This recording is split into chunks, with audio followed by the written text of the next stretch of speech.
This episode of Tales from Atlantis is brought to you by Atlantis Premium.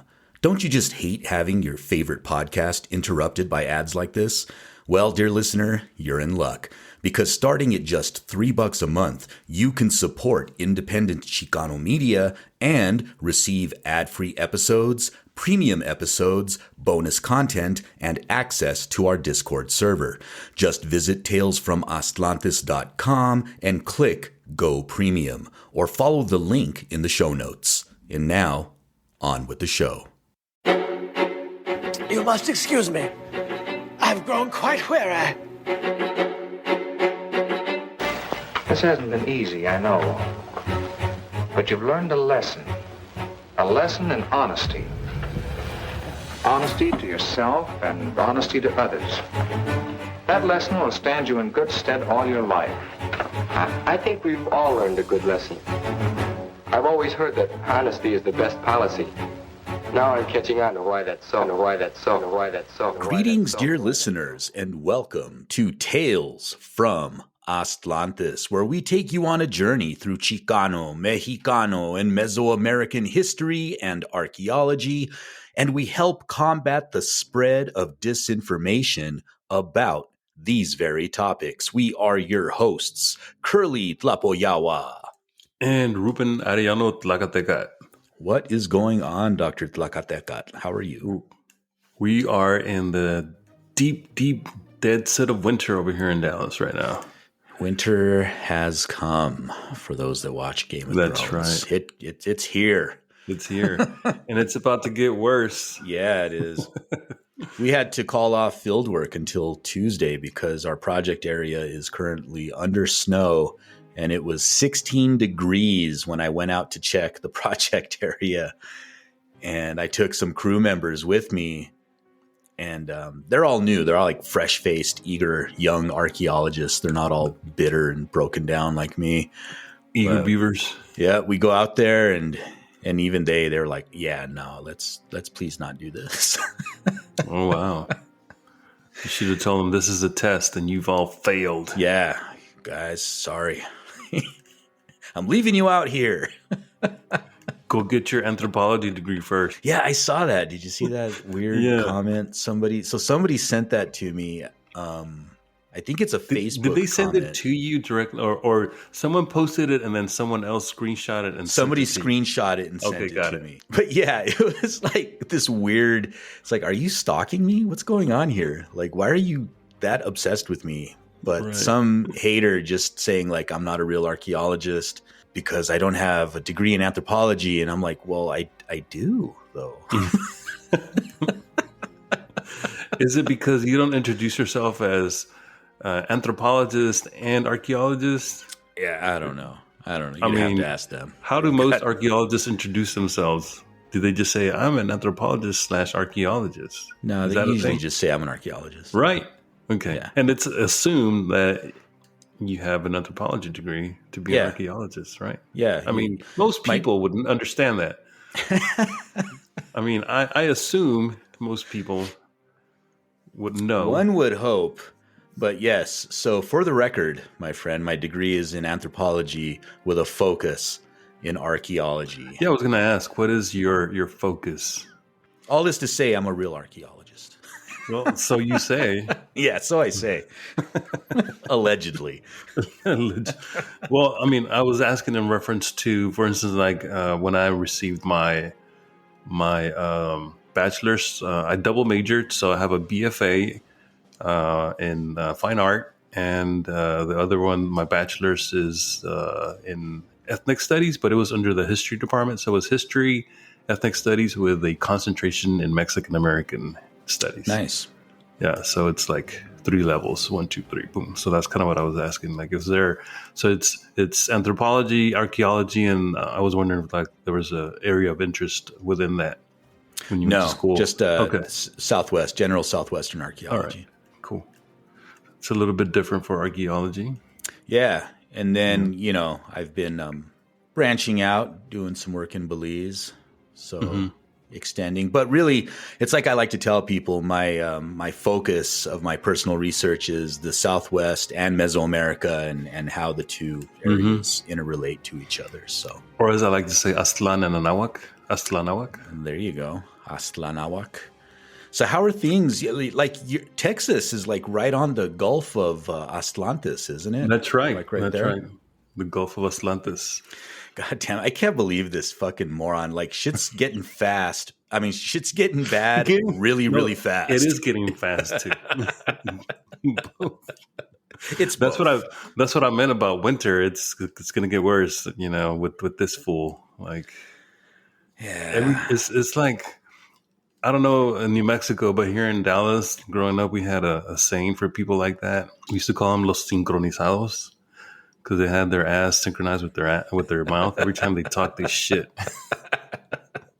They talk shit all the time.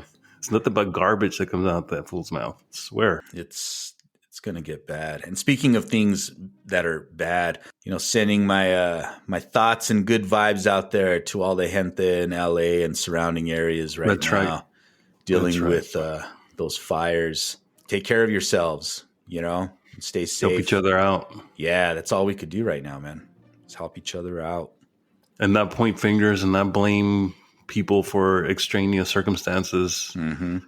It's like, I mean, this is part of the whole hoax of global warming, right? Yeah, luckily it's fake, right? Luckily it's fake and nothing's happened in California, right? It's all fake news. Yeah. As some people like to say. How much do you want to bet that this asshole, once he takes office, tries to cut any sort of aid to... Well, he tried doing it before. I mean, I don't know if you remember this, but when, during COVID, he was giving preferential treatment to states that had Republican governors. And Democratic states had to pretty much fend for themselves for a lot of the PPE and all that stuff. I don't know if you remember this. It was like competition between states for life-saving essential necessities instead of being able to rely on the federal government, which that's what it's supposed to do, to be there for the states in time of need, in time of war, emergency. If anything else, that's what it's meant to do. And when you politicize it in this way, and he's not even in office yet, and he's already talking all this nonsense, projecting and, giving everyone a warning of what's to come. But we knew this going into this, and like I said last time, good luck to everyone, not just those people who voted for his dumbass, but all of us. We all need to be ready for what's coming, because it's gonna be shit show 2.0. That's an exasperated sigh of, God damn it. Things are gonna get bad, but you know what? This too shall pass. Well, the one that I like is "You shall not pass." I am not a conjurer of cheap tricks. And speaking of our listeners, we have some questions, right, that we would like to address in this episode. Yes, sir. Fan mail. For our listeners who are unaware, this will be the last episode of this season, season 4. Season 4. Heading into season 5. Exciting times. So we decided that for the last episode of season 4, we would take a look at some of our listener mail and hopefully answer some questions. So if you want to take it from here. We'll be back after a quick break. Have you picked up your Mexica calendar for the year 12 Flint? Or how about a paperback copy of The 4 Disagreements? Just visit talesfromatlantis.com for all the latest merchandise and show some love for your favorite podcast. That's talesfromatlantis.com for all the latest merchandise. Now, back to the show. So I was thinking we could just go down the list and start with the latest one in the Buzzsprout fan mail. This one is from December 31st, and it's very brief. It's from someone in Visalia, California. I think that's how you say it. Is it Visalia?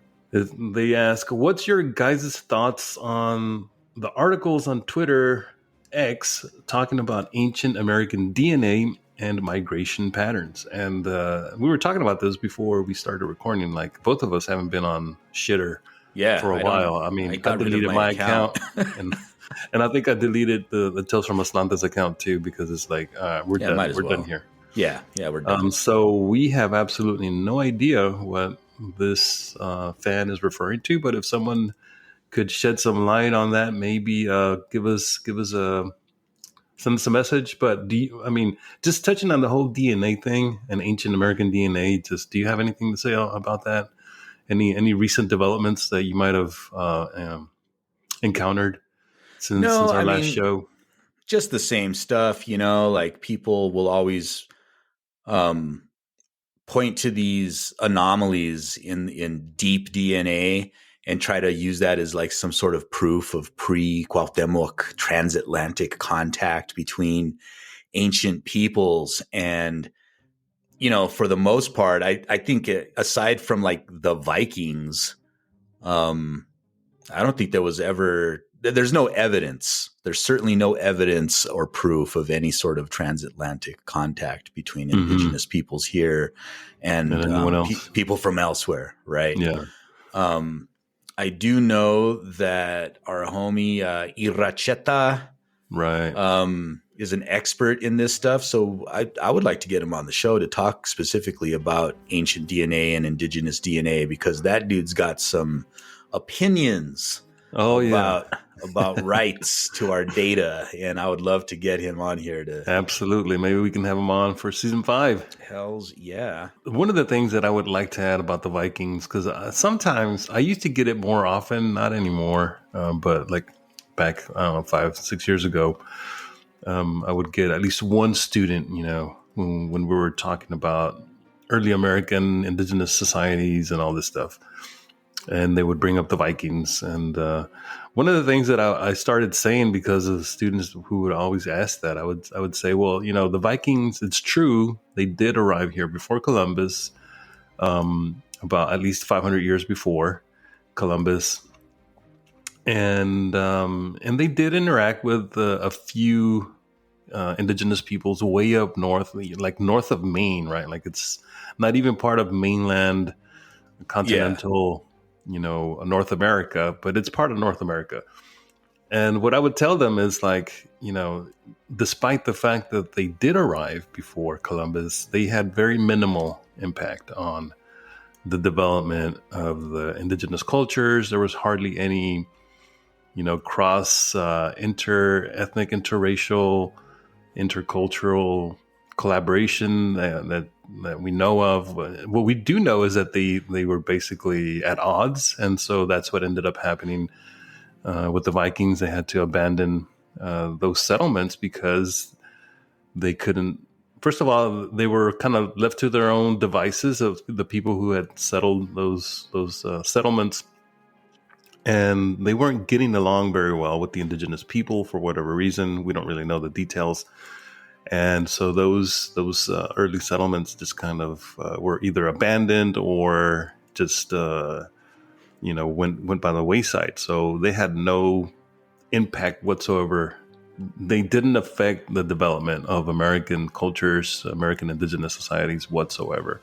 So they arrived, and that was it. It was a blip in the overall history of the Americas. An interesting blip. But, interesting, but it really led to nothing. So you want to take the next one from Duluth, Minnesota, December 22nd? I've been a federal public land arc, that's short for archaeologists, for people not in the know, for about 26 years now. 2 agencies, the USFS for about 13 years, that's the United States Forest Service, and now finishing off my 14th year with the NPS, the National Park Service. I've been a park manager during that time, running a resource management division for a small NPS unit located on an indigenous Lake Superior Ojibwe reservation, and completely co-managed with that community under the park's enabling legislation and the 1994 Tribal Self-Governance Act. I'm also the ad hoc reservation ARC and CR, that's cultural resources consultant, to the Tribal Council and TIPO, the Tribal Historical Preservation Organization, or office, not organization. Anyway, I resonate so much with your podcast and episodes like this. It's insane. This stuff is critical and so necessary right now. Please keep up the profound work you do. I'm going to start supporting this effort next payday. Thank you for all you do. Duluth, Minnesota. Well, thank you for listening. Absolutely. Thank you for the support. Yeah, it always feels great to get people telling us like, hey, I listened to you and I've learned a lot, or I've listened to you and I appreciate your work, or, I even get some that are like, I listened to you. I don't agree with everything, but, I appreciate what you're doing. And I'm like, all right, it's weird that you don't agree with everything. How dare you, sir? Yeah. So our next, the one that we're going to jump to next is from Marquette, Michigan. And they say, hi, love the podcast. Wondering if y'all would be willing to put a reading list together of some of the books you mentioned, but also books, historical and recent, that are good for researching and deep dives. So, wow, we have to eventually get our reading list together. We need to do an official Tales from Atlantis reading list. So this relates to some other questions that we've gotten on the Discord channel. So I guess I'll start with my response to one of our Discord members is, at least for Chicano related materials, I told them that the 3 books that I would start with is Acuña's Occupied America, Chavez, my John R. Chavez, who was my PhD advisor. He wrote a book entitled "The Lost Land," the Chicano image of the Southwest. It's a really good one. And also Aztecas del Norte, the Chicanos of Aztlan, I think is the subtitle, by Jack D. Forbes. And those 2, at least Occupied America and Aztecas del Norte, are 2 foundational books for me, and I'm sure Kurly as well. Absolutely. Occupied America is one that is foundational for, if you're just looking at Chicano history in general. It was one of the first, if not the first, textbook of Mexican American / Chicano history that came out in 1971, if I'm not mistaken. And it is now in its 9th iteration, and in fact I use that version in my Mexican American history class. It's still pretty good. And when it comes to more indigenous Chicano / indigenous sort of analysis and just narrative, Jack D. Forbes, also in the early 70s, I think it was also 1971 when he published this book. I think 73. 73? I think. So he was one of the first, if not the first person, even before Chicanos, not that they weren't already claiming indigeneity or calling themselves indigenous, but in print, who was making an argument for advancing Chicano indigeneity. It was Jack D. Forbes. He was one of the first persons to do that. And my advisor was inspired by Forbes' work, that his Lost Land, some of the argumentation that he uses in his book is directly influenced by Forbes. That's badass. Yeah. Forbes, there's a part of that book where he talks about mestizaje and the mestizo. And it's one of the best freaking written analyses or critiques of mestizo identity and what mestizaje is, that I'm always referring people to that. And one of the times I spoke to him on the phone, because we would talk to each other, I asked him if I could reprint that, if I could have the rights to reprint that specific essay. And he was like, yeah, I mean, would anybody want to read it? And I'm like, oh man, that absolutely. And I just remember he's like, well, I should probably rewrite it and update it, but yeah, go ahead. And I never got around to it. I still mean to include it. So it's official. Yeah, we're gonna reprint it. Unfortunately, I didn't get it in writing, just over a phone conversation. But I mean, That's good enough for me. It's good enough for me, man. The man himself gave me permission. That's right. And this was like right after Quetz was born. I remember that. I remember you telling me this. Yeah.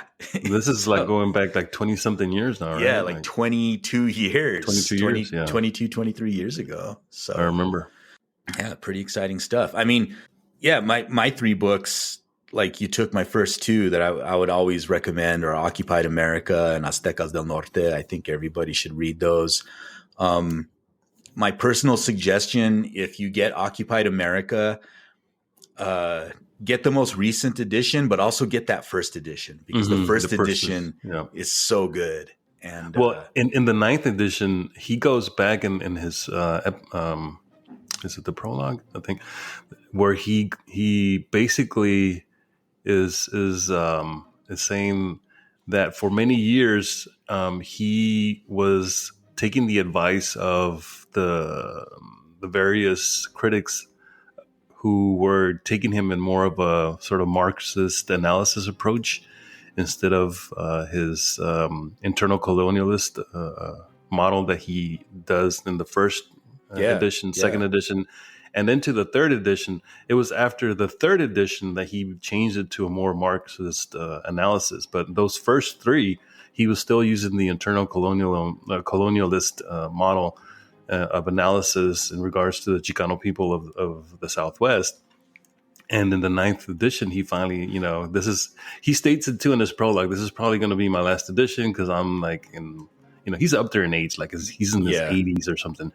And he's saying that not that he regrets. I mean, he does appreciate the criticism and he doesn't like boo-hoo the fact that he had to change his analysis, but he's saying for this final edition that I'm doing, I'm going back to the internal colonial model because I think that it's always been valid, and I think it's valid to go ahead and reassert it today again. And this is just a couple of years ago when he last updated it. Awesome. I got to get that because that's really the thing that resonated with me the most with that first edition was like it just like spoke right to my soul, right? like straight into all the Chicanismo that I grew up with. And I'm like, oh man. And it resonated with me so much. And then I have the 2nd edition as well. And then I read parts of, I think it was like the 5th or 6th edition. And I noticed the difference. And I was like, oh, wait. Right. Yeah. I have the 1st, 2nd, and 3rd and the 9th. I don't even bother with the other editions at all. Yeah, that's a great book. But as far as like 3 books that are not those 2 books, I always recommend that people read Mexico Profundo. Oh, right. Guillermo Bonfil Batalla. That's such a good book. And it really gets to the heart of Mesoamerican indigeneity, the indigeneity of, like what is a Mexicano and just how deep our roots go as a people. Mm-hmm. That's a fantastic book.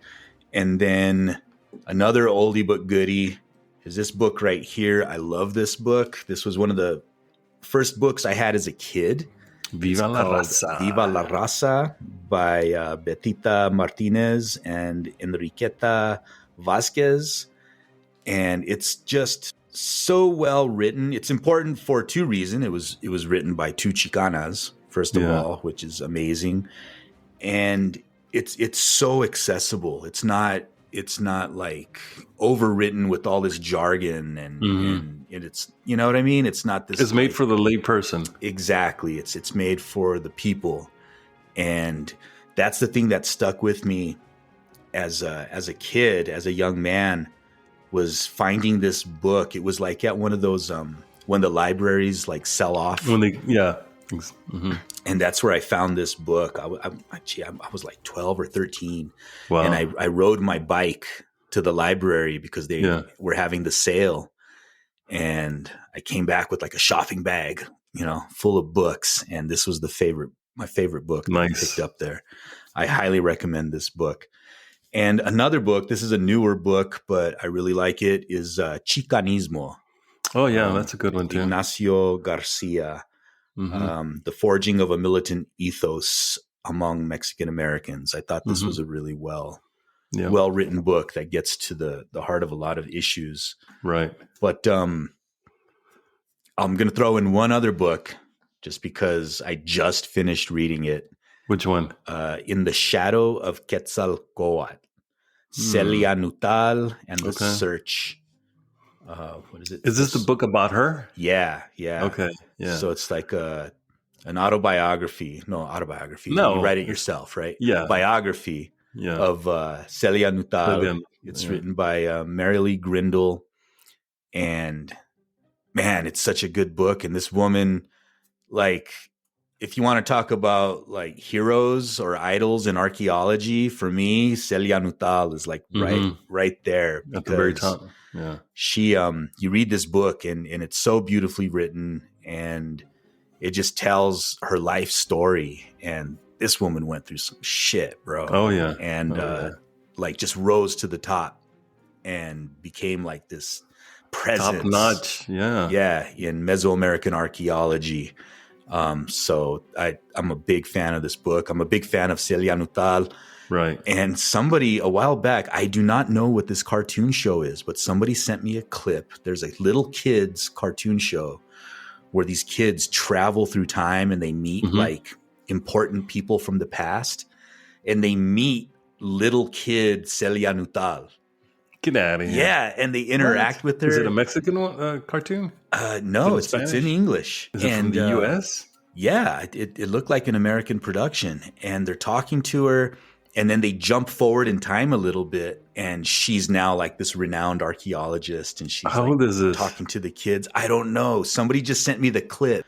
But yeah, this book, man, I love this book. I just finished it, and I was like, babe, you got to read this. Like, telling Michelle she should read it. Jumping on to the next. Hey, from Albuquerque, New Mexico. So it says, hi, Tales from Aztlantis. I have recently started listening to your podcast as I am in my own journey to get back to my indigenous roots. And I absolutely loved your episode 26, The Immaculate Deception. Wow. That's usually not the kind of message we get about that episode. It says, I was wondering if you would recommend any books with this kind of history that I could read for myself as well. It's so hard to find history, especially Mexico's history, that isn't so biased towards colonizers. Thank you so much for everything that you do, and you have gained a new fan. And right off the top of my head, I would recommend the book When Montezuma Met Cortez, yeah, that's by a good Matthew Riestal. That takes a really good look at the indigenous history of Mexico. Didn't Pohl do a book as well? Is it Pohl, or who am I thinking about? Not Pohl. The other guy. Townsend? The guy who was also like a priest or something. What's his name? Poole. Stafford Poole. Poole. Yeah, Poole. Yeah, Stafford Poole did the book. I think it's just called La Virgen de Guadalupe. La Virgen de Guadalupe. And that's an excellent book, man. That guy goes in deep. Oh, right. Yeah, he does. That's a great book. And then also Cuauhtémoc's Bones is another great book, and also a topic for next season. I've already got the script written up. And what is the one that Townsend wrote? The Fifth Son? The Fifth Son. Fifth Son. That's a good one. Recent book. Another book that I would recommend is Faking Ancient Mesoamerica by Nancy Kelker and Karen O. Bruns. That's a good one. That one delves into a friend and fan of the show, Domingo Martinez Paredes. He's mentioned in there, as well as a bunch of other famous fraudsters of the Mesoamerican past. Speaking of fraudsters, what's Federer's book? Frauds, Myths, and Mysteries. There you go. Frauds, Myths, and Mysteries. Because he's the only one that I've encountered who is an academic, who I guess he's not retired, right? But who at the time he was still a teaching professor who tackled the Black Gold Maker myth. Yeah. Right? Because no one, especially coming from a white person, a white archaeologist, they don't want to touch that with a 10-foot pole because, they don't accuse, racism and all this stuff. I'm like, no, just tell it like it is, the truth. It's like medicine. But exactly. Where have I heard that before? He also wrote another great book, The Encyclopedia of Dubious Archaeology. That's one that I recommend for people that are interested in, the topics that we cover in this podcast. Is that where he exposes the giants that are the skeletons that are found over in the Grand Canyon? Or it might be. Yeah. Like I said, the guy has written I've read so much of his stuff that it all, and then he writes about similar topics that everything just starts to blend together. Great writer. Great guest. We had him. Was it on season 1? Was it 1 or 2? It was like 1 or 2. I think it was season 2. I don't think it was season 1. Maybe. I don't know. It's been a while. Yeah, great guy. Well, there's one from Seattle. It says, just heard Kurly on Squaring the Strange and just loved it. Any idea when you'll have the book available again? I'd much rather buy it directly from you than from Amazon. Just downloaded all the podcast episodes and can't wait to get started. Thanks. The book, are they referring to the 4 disagreements? The 4 disagreements, yeah, because I was talking about that on Squaring the Strange. Okay, right.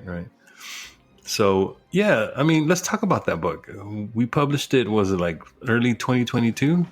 I just so happen to have it in my grubby little mitts. 2023. Yeah, okay, so it's only been a couple of years.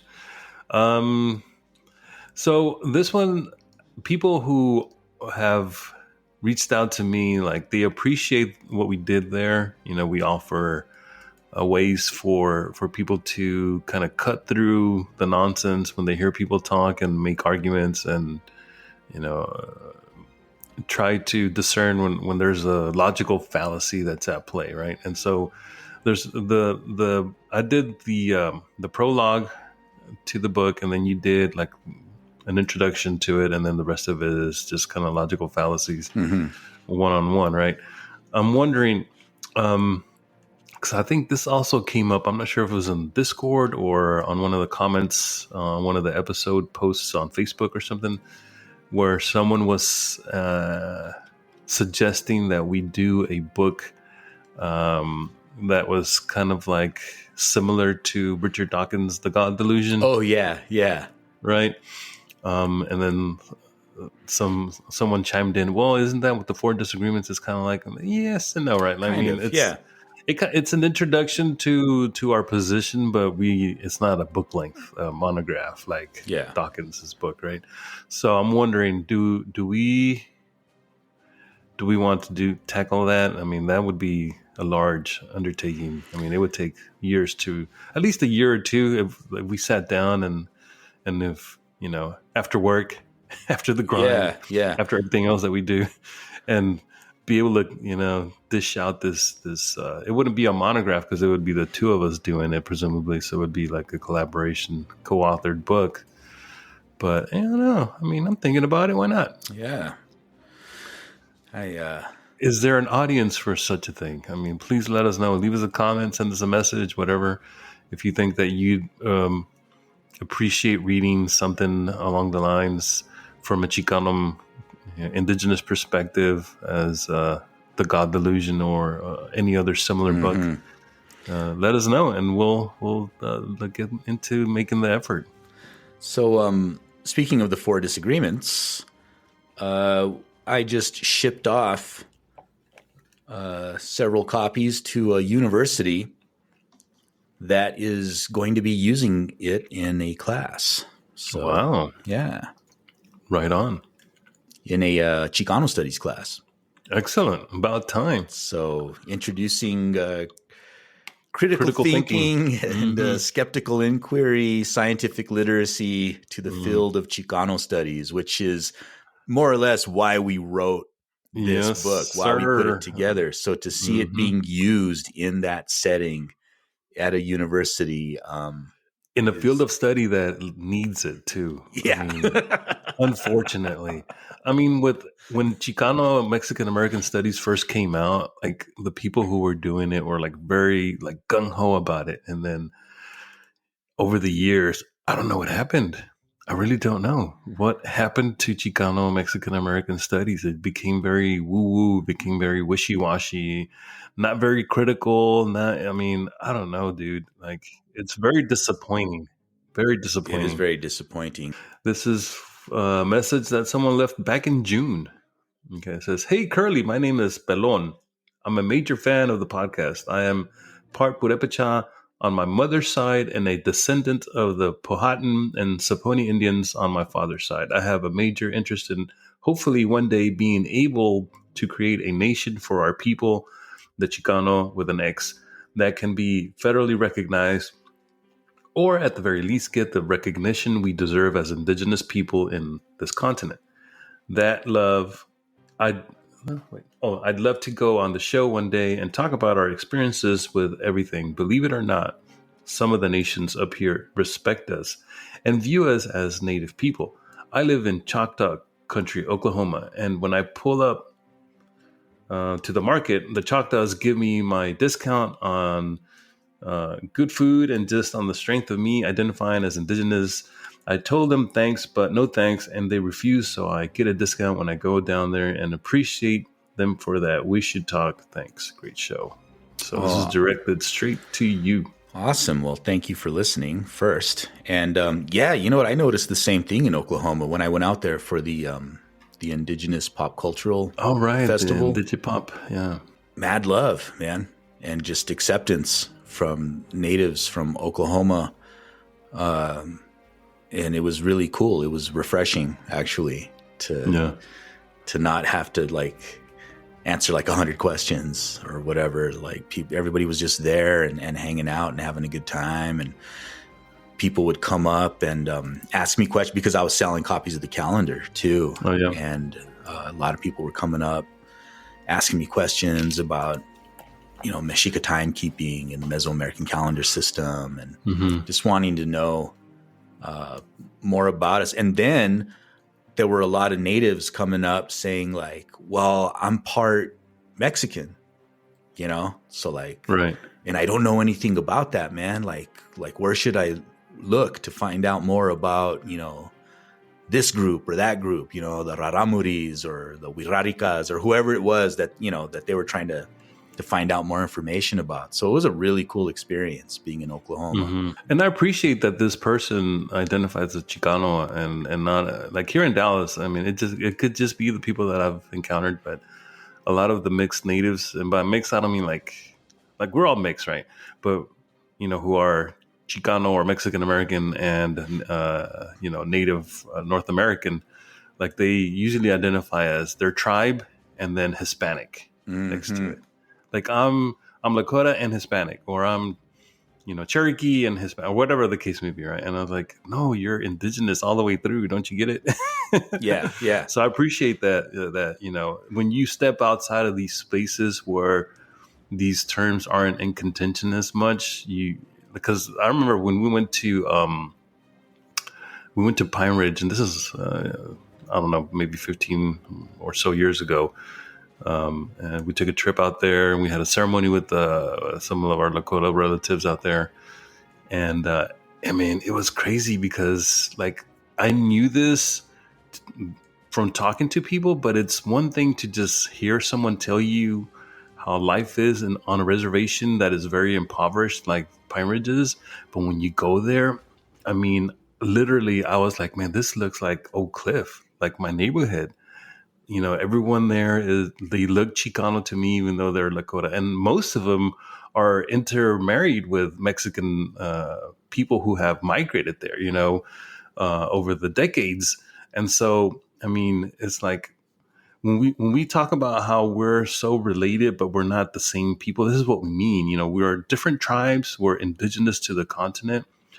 But, oftentimes we get so mired in these labels, and we get so wrapped up in the political conversations about, a line that divides the North and the South, that divides those that speak primarily one colonized language versus a different colonized language. And we allow those things to separate us instead of saying, no, part of the decolonization project is to do away with those divisions and try to find that common ground that binds us together.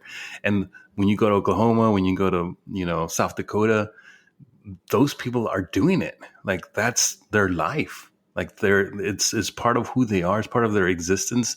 And there's no need for them to justify it or to qualify it in any other way, because they understand, that they are indigenous through and through, despite the fact that, they're quote unquote mixed. Right. But when you go to a different place where it's so politicized and it becomes this thing where it's one group against a different group. And it's like, you're trying to talk to people and on that level and you're trying to explain to them, look, just because, my ancestry comes from south of the border, for instance, right, doesn't mean that, first of all, that I'm not indigenous. Second of all, that we can't treat each other as fellow indigenous people on this space, right? And so it's frustrating because in the current climate, we get to a point where we have people who should be on our side, who should be uniting with us on that front to resist the temptation to oppress people who don't look like you or who don't talk like you or who are browner than you, right?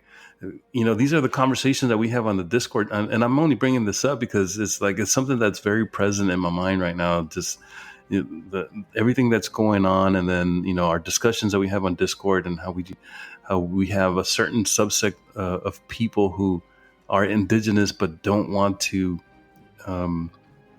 acknowledge our indigeneity as Chicano-Mexicanos, and then you have people like this individual who posts on our Buzzsprout fan mail, and he's half Lakota and half Chicano, and he's proud of it. And he's like, I'm trying to do something with this. I'm here on the reservation. I'm here in my land, and I'm telling people that we're indigenous, and they appreciate that. And like you said, they appreciate it where you go, And so if we can get more of that going, I think that, if more indigenous people from both sides of this artificial division that separates us would unite, I think that we would definitely turn the tide on a lot of the nonsense that's going on right now. I don't know. I just got on my little soapbox there, but no, man, I agree. 2 cents. The only thing that, the issue there, and it relates to what this listener letter about the federal recognition thing for Chicanos. And, I try to stay away from discussions about that, because then it becomes a question of like fighting over resources and like, what do you mean you want federal recognition? What would that entail exactly? Are you trying to get benefits? Are you trying to qualify for certain things? And I totally get that. So I'm like, for me, I would rather have other indigenous people recognize us as indigenous people than like the United States government give me a fucking card that says, no, right, you're actually an indigenous person. And, here in New Mexico, you have state recognition for the Genízaro groups, right? And a lot of Chicanos in New Mexico descend, for one degree to the other to Genízaros. Like they'll have a Genízaro in their ancestry. So there already is like that state recognition. And even that, I've seen it cause conflict with the federally recognized tribes. Same here in Texas. Yeah. And so, I don't really place a lot of importance on federal recognition. It's enough for me when I get a message on social media from like a Hopi person or, an Apache person saying, hey, brother, I appreciate what you're doing. Keep up the good work. Let's, keep pissing them off. And then I got another one that says, I'm so thankful that I came upon your podcast, enriching and adding my understanding of our shared history and ancestors. Kwakwai. Kwakwai is Hopi for thank you. So nice. Like getting cool messages like that means way more to me than the federal government being like, okay, we accept you. I mean, I totally get what you're saying, because this is a conversation that we've had for a long time within the Chicano-Mexicano, indigenous, quote unquote, Mexica community. I mean, we talked about this like decades ago, right? Yeah. But recently, back in November, I was invited to talk at local university here in the Dallas Fort Worth area for Indigenous Peoples Day. And I was on a panel where the discussion was about state recognized tribes and their struggle in relation to the federal government and other federally recognized tribes and things like that. And so one of the things that I stressed in my part of the discussion was that and so I was there to represent the Miyakan Garza and the Coahuiltecan, people. And so one of the things that I stressed was that for at least the Miyakan Garza Coahuiltecan band, that for us, we don't really want federal recognition because we want to be, like you were saying, recognized by the federal government or the colonizer government, however you want to interpret that. But for us, it's important that we at least have the recognition to be able to conduct our ceremonies in peace, right? So the medicine meeting, for instance, that's a huge part of Coahuiltecan tradition. In fact, if you ask Dr. Garza, he'll tell you that Coahuiltecans, at least in this part of the Americas, were the ones who first developed the ceremony, the one that even the NACers, the Native American Church people do, even though they've changed it, right? But like the origins of it go back to the Coahuiltecans. And so he says, isn't it ironic that here we are descendants of indigenous people who were from Texas, who still live in Texas, and we don't really have the legal right to conduct our ceremonies. We have to ask for special privileges and, go through all these hoops to be able to get the medicine and to be able to use it and take it as a sacrament in ceremony. So that's one thing, right? That federal recognition would allow Coahuiltecan peoples to be able to do that in peace without having to worry about any legal ramifications. Because if you're driving and you're caught with it and you don't have a card showing that you're a Native American, proper paperwork that you belong to the Native American Church or whatever, like you're in trouble, right? Because it's considered a controlled substance. So that's one. And two, also, is efforts in repatriation, right? Because now with the changes that have come about just early last year, this time last year, 2024, January 2024, the federal government revamped the NAGPRA, the Native American Graves and Repatriation Protection Act, to now, before state tribes were able to request remains and artifacts for repatriation, and it was always left up to the institution whether or not they wanted to honor that. In Texas, it's been very difficult, but now they changed it to where if a state recognized tribe wants to repatriate, they basically have to partner with a federally recognized tribe, or otherwise there's no recourse for a state tribe to get anything.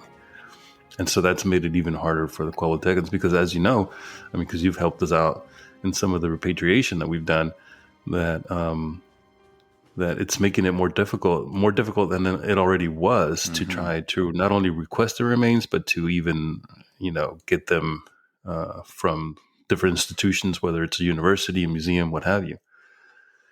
And so if you have federal recognition, unfortunately, that's one way to get around it because you are a federally recognized tribe. And if you request, and a lot of institutions, they drag their feet and they come up with all these excuses. And by law, they have to reach out to whatever nearest, BIA tribe or federally recognized tribe that there is, and ask for their opinion, right? If that tribe is okay with that institution, handing over remains and artifacts. And now it's like with the way that the law is written, how they rewrote the phrasing in NAGPRA, it's like the institution has no obligation to even do anything anymore if a state recognized tribe requests those remains or artifacts. Yeah, it's interesting. It's a double-edged sword. Yeah, right? for sure. Absolutely. So thank you, dear listener, for that thoughtful letter. I hope that was thank you. somewhat helpful. Oh, and I should say that talesfromatlantis@gmail.com. If you want to email us directly, that's the email that is set up for the show. Or if you want to interact with us, like on a daily, and you could sign up to be a supporter on the Patreon. You get access to the Discord, and we've got an awesome community on the Discord. Some cool conversations, some great people. I'm really enjoying it. I remember when it first started, there was only a few people, and I'm like, oh my gosh, nobody wants to participate. But now it's getting bigger. Yeah, it's growing. Getting bigger and bigger, and it's awesome. And so I want to take this moment to thank all of those supporters that are active on the Discord, because we appreciate you for sure. And I also want to give a shout out to Citlali, who did the cover art for the new edition of the calendar that's coming out soon. So nice. Yeah, I'm excited. Is this Citlali? She spells it with an X. X, but what's the last name? What is the last name? I have her on. I was going to say Soshime, but I don't think it's Soshime. No. It's Citlali. Her Instagram is hold on. Because I saw someone on Facebook that posted something about having done a cover for a book. Yeah, that's who that was. That's who that. Okay. Yeah, that's who that was. Just making sure, because there's another book that's coming out. Because it's like Citlali Xochitl, I think is what she goes by, and her Instagram is Xochitl Art. Okay, so if you want to check out her work, it might also be her for this other book. I'm not gonna give it away, but yeah, there's another book coming out. Our faithful listeners might be able to deduce who I'm referring to, but there's going to be a book about danza. That's presumably, if things go right, it'll be published this year. And they reached out to me because they were looking for someone to do their cover art, and I was trying to help them out, but I couldn't find anyone. And they finally reached out to somebody else, and they were able to hook them up with an artist. And so I'm not sure why I was putting those two together, but I was like, okay, so was it Soshi? Maybe not. But so there's a book on danza coming out pretty soon. Speaking of danza and books, so just off of the top of my head, for those of you that want to look into the history of danza or what's been written about danza, I don't have a list in front of me, but let me see if I can remember the names and the authors. So one of the very first books about danza azteca or conchera or danza tradicional, they're all kind of condensed and into danza, right? Because they all kind of come from the same source. Was Martha Stone's at the Sign of Midnight? At the Sign of Midnight. Yeah. Which was published, if I'm not mistaken, it was like either late 60s, early 70s, something like that. I believe you're right. So that was one of the very first book-length monographs that was done about danza. So if you're interested, it's a rare book. It's not so rare that you won't be able to find a copy online. I've been able to purchase 3 in the last 10 years. I have 2 copies, and I gave one to... Do you have your copy still, Kurly? I do. I gave you one. So I've been able to purchase 3. So it's not that rare, but you should be able, if you do a nice Google search or search your usual book sellers, you might be able to find a copy.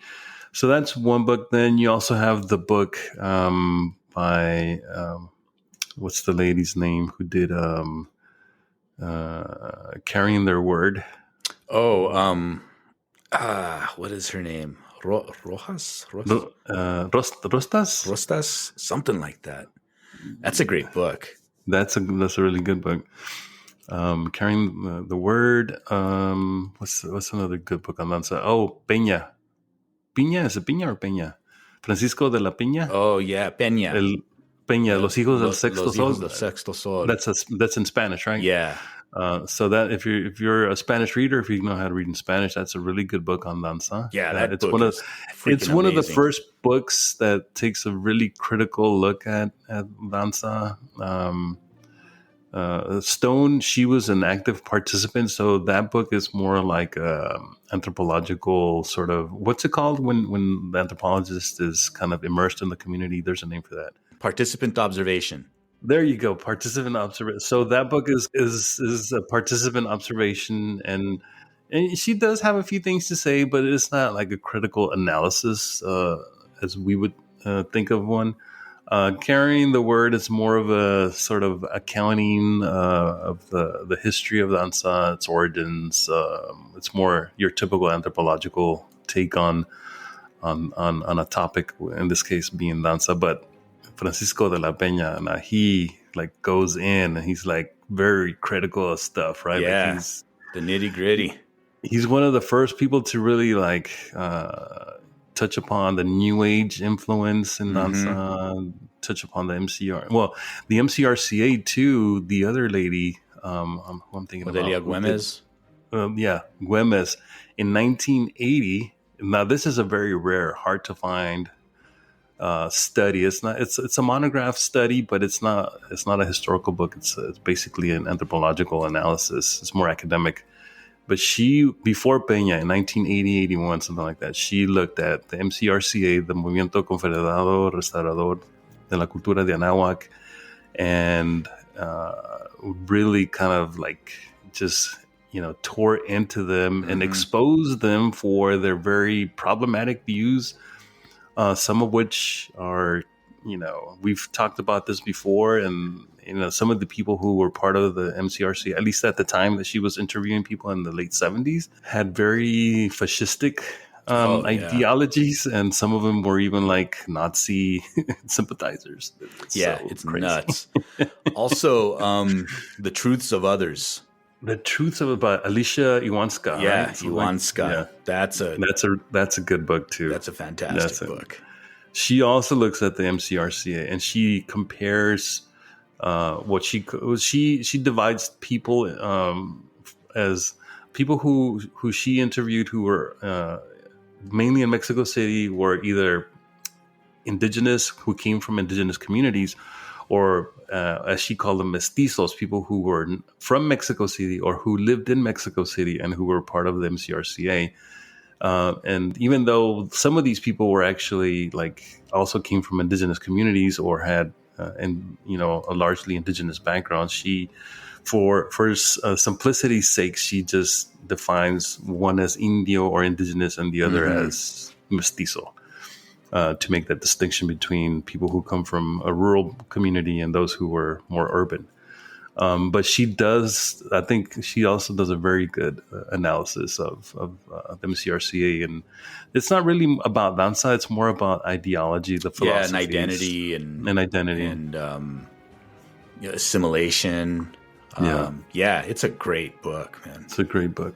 That one might be hard to find. I'm not sure. Oh yeah, that's definitely. I have a copy of it, but it's definitely hard to find. I have do you have the hardback? I have the hardback. Yeah, it's the hardback. I know they did a paperback of it, but I've never seen it. But they have it listed sometimes on rare book sites.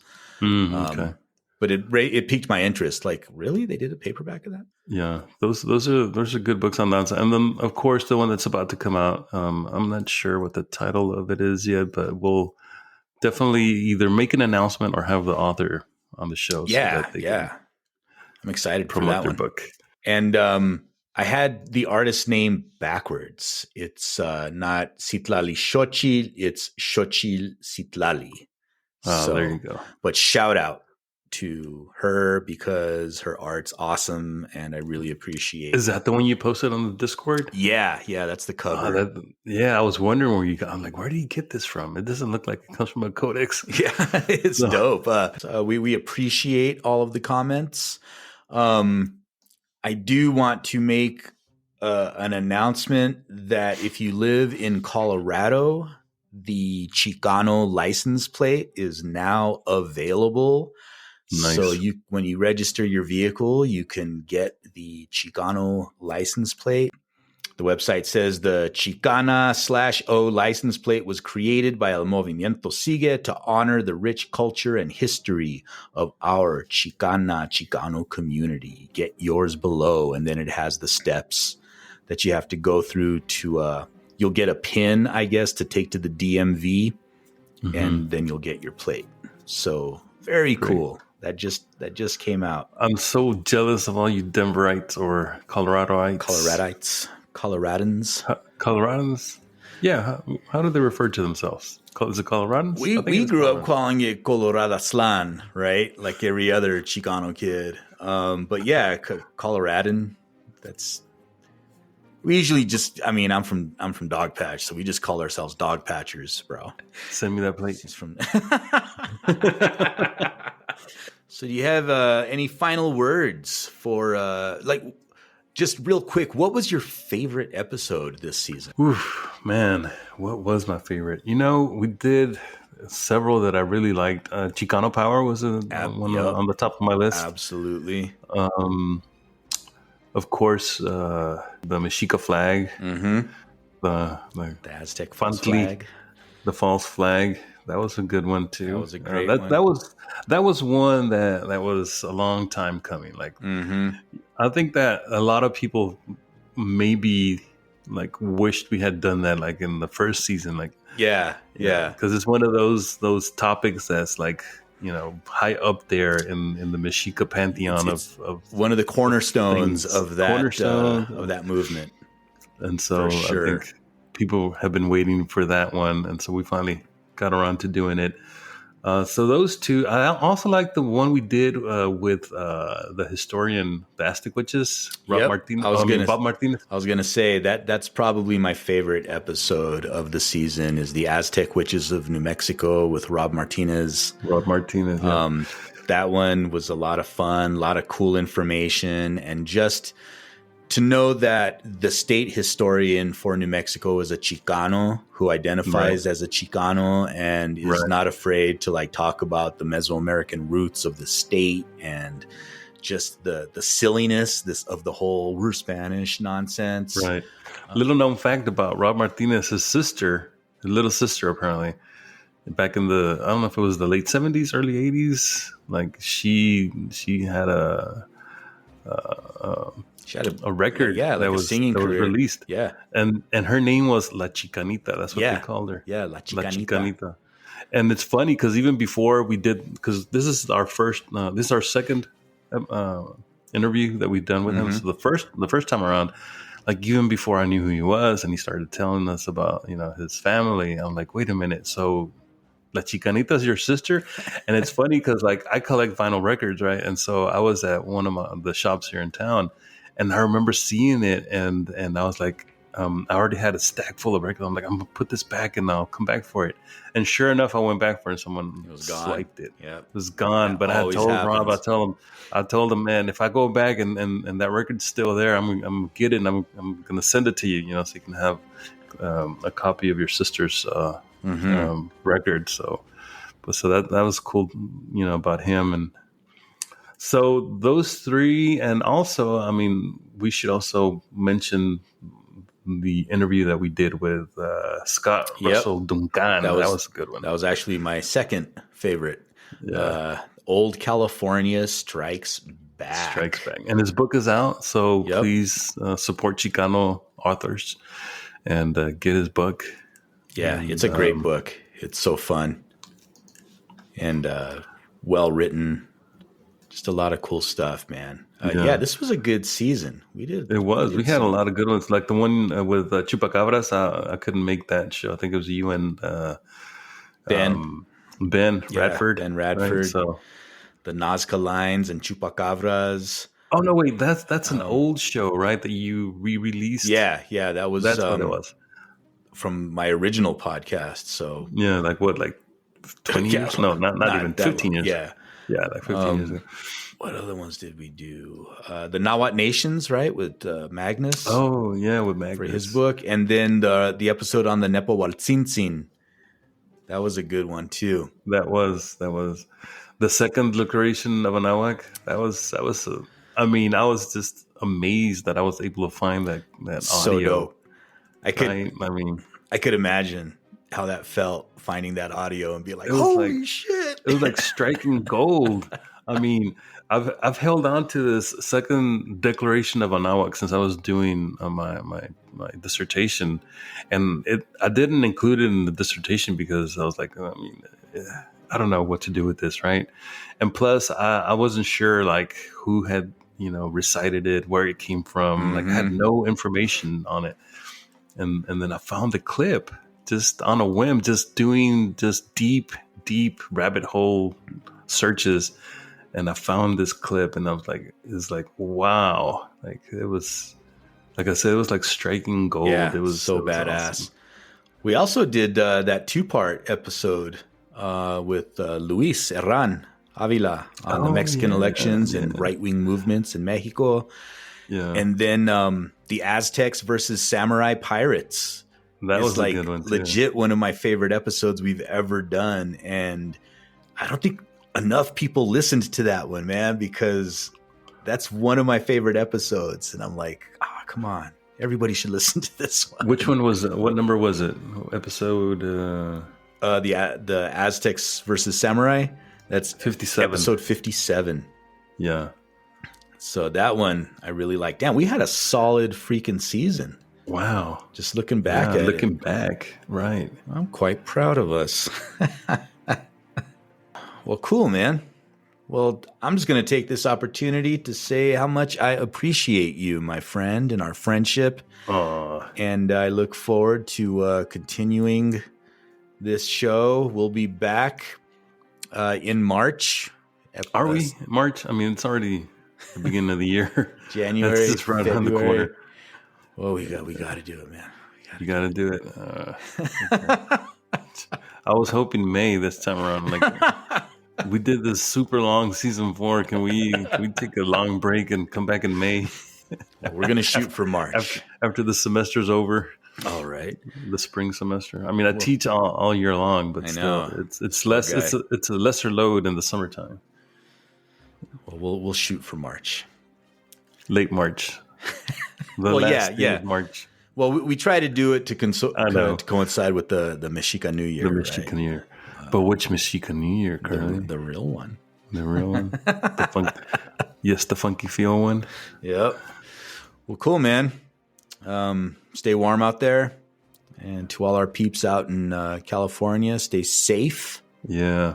And to all our listeners, thank you. Thank you very much for supporting us. It's been a great season. We're excited to come back with season 5. And remember, the truth, it's like medicine. It doesn't always taste good, but it is always good for you. Órale. Timoitase.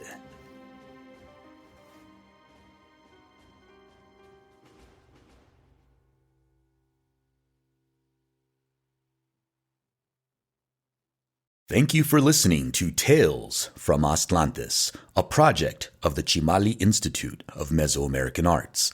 If you enjoy the show, please consider becoming a Patreon supporter. You can do this by visiting talesfromaztlantis.com and clicking Support the Podcast. Your continued support will help keep the podcast ad-free and independent. Until next time, Timoitase.